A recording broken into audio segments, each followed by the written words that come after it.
Welcome back to another video, and today we're going to be talking about my memories of the Nintendo Switch's launch. I'm going to be suggesting a couple of games from the launch window of the Switch that I think are hidden gems that a few people have forgotten about over the years, and of course I'll be going through my memories of the build up to launch, the launch period itself, and the next few months afterwards. It's hard to believe that so much time has passed from the 3rd of March 2017, and in Nintendo history, that date will go down as one of the most important in the company's time, because that was the launch of the Nintendo Switch, a console that has completely changed Nintendo's fortunes around, and that's what I want to start off looking at. The build up to this device was like nothing I had experienced before. The excitement for new console launches and new generations is always really high. It's always a really big time for gamers. Coming off the back of the Wii U, it had really underperformed for Nintendo, and to be honest, the fan base was really down in the doldrums. We were getting very few releases,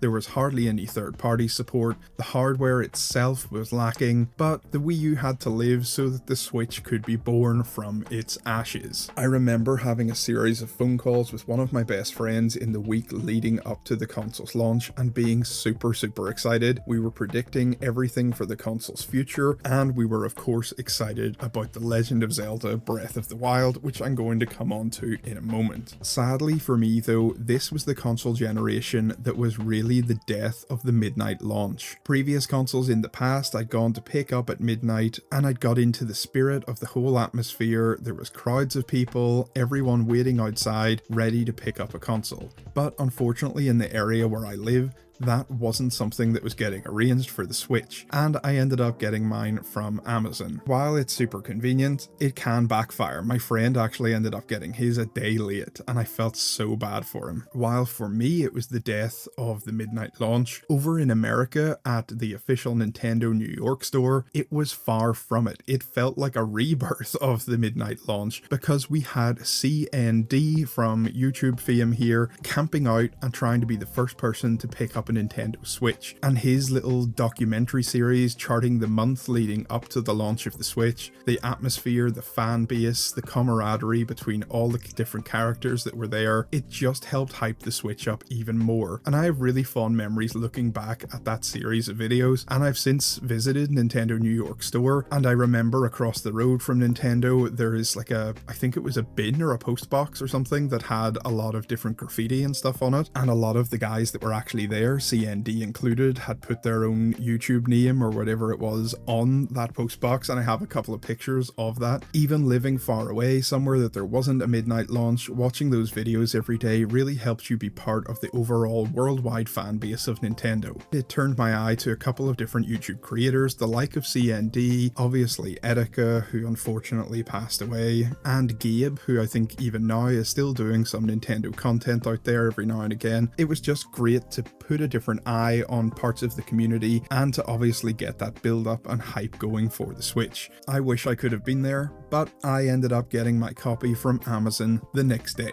and it was incredible. That excitement of opening up the brand new systems box and being able to tuck in and see the things that you've watched online. Obviously I'd looked at different unboxings and different previews and Nintendo showing off the console, so to have it in my own hands was really great. I remember being incredibly surprised by how thin the actual Switch itself was. I remember really enjoying snapping the Joy-Con on and off, and I was just thinking to myself, what is this switching process going to be like from the TV to handheld? And as I said, after coming from the Wii U, this blew me away. It seems quaint now because we've got so used to it, but how seamlessly the controller and the console itself went from docked on the TV back to handheld, it's almost immediate. It does seem silly now talking about it because we've all got so used to it, but it's hard to believe that even only 7 or so years ago, that was such a big deal. I ended up going for the grey model with the grey Joy-Cons, and I still have that model today, but I've since upgraded as well and got a Switch OLED, and I also got myself a Switch Lite. And of course, no console launch would be complete without launch games, and I said I would get to it, but of course we need to talk about Legend of Zelda Breath of the Wild. There's not a great deal to say about this game that hasn't already been said, so I'll keep it brief, but one of my fondest gaming memories will be me starting off in that cave as Link and walking up and seeing the world of Hyrule stretch out before me, just anticipating such a great adventure. And the game really delivered after that. It lived up to the hype for me. I remember in the build up when the reviews for Zelda came out and sending messages back and forth to a few different gamer friends of mine, and we were all really excited when it got a 10 out of 10 on Edge. I was thinking, wow, we're in for something really special here. And for me, the game totally delivered, and it felt like everyone in my life was getting a Switch at that time. I had a series of a few different friends from different areas all getting their Switch. Everyone online seemed to be excited about Switch. My brother had picked up a Switch, I'd obviously picked up one, and that fed in to make Zelda an even better game because it's all about adventure and discovery and finding things in this massive open world. A lot of it had been kept a secret, and then you've seen people finding all of these things using the different physics and tools within the game to do tasks in a different way, in a different order from how I had been doing them or how my friends had been doing them, and it was just about sharing all those different ways. It made the Switch launch really special because it became more of a social event, and sharing all of that fun and all of that excitement with everyone, it was just fantastic. The Switch as well, it allowed you at the time to upload videos really easily to social media, and that I felt like was something quite new for Nintendo. It was forward facing and progressive. It was just brilliant to share those little bits of gameplay with everyone, to see everyone else's gameplay. It was fantastic. As I sit and record this voiceover as well, I'm staring over and I can see my Master Sword statue that came with the special edition. So the box that arrived on day one to my house was absolutely massive. It contained this huge Legend of Zelda special edition, which was great. The one in Europe came with the statue and the soundtrack and obviously the game itself. And then it contained my Nintendo Switch as well. And I also got a Pro Controller, which is still rocking to this day and absolutely fantastic. I've since added many different Pro Controllers to the lineup, but that original one is still going strong. And although Breath of the Wild was the main attraction, I think it's important to look at some other games. And I did say at the start of the video that I would touch on a couple of games that I think are kind of hidden gems or might have been slightly forgotten about from in around the launch and the launch window. You've got to remember that when the Switch launched, it did have kind of a small launch lineup, but then over the coming months, it did start to add some really big heavy hitters in there that helped that console off to an amazing start. So looking at the launch lineup, the first game that's on the list here is 1-2-Switch. I also picked this one up as well.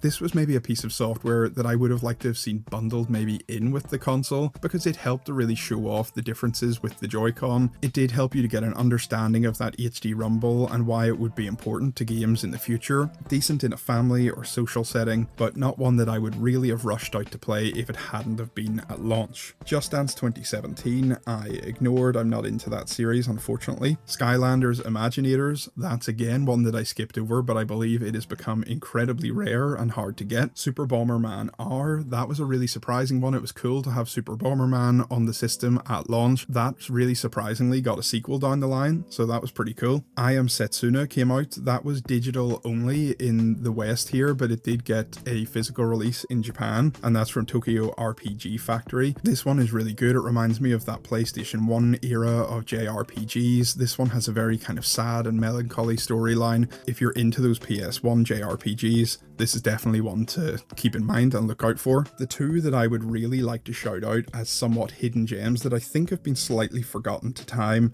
first of all, is Snipperclips, and this was published by Nintendo themselves, and this is a really fun, unique, interesting game. It is a multiplayer game, so to get anything out of this, you do need to play it with two people. I guess you could play it with one person, but this game was actually really good for showing off the capabilities of the Switch as well, because you could pick it up in handheld or in docked, I guess, and because of the nature of the Joy-Con, you could just split the Joy-Con up, give one to a friend, have one yourself. The element of this game is basically you're playing as two pieces of paper and there's a shape, and you have to cut your pieces of paper and then match the two of them together, one of yours and one of your co-op partners, to make the overall shape in the middle and make it match up exactly. It sounds like a simple process on paper, but it actually ended up being really creative. Some bits are really hard. The stuff that you'll shout back and forth to your co-op partner during this are completely ridiculous. You'll be telling them to cut bits off your head, cut bits off the bottom, move to the side a little bit. It's ridiculous.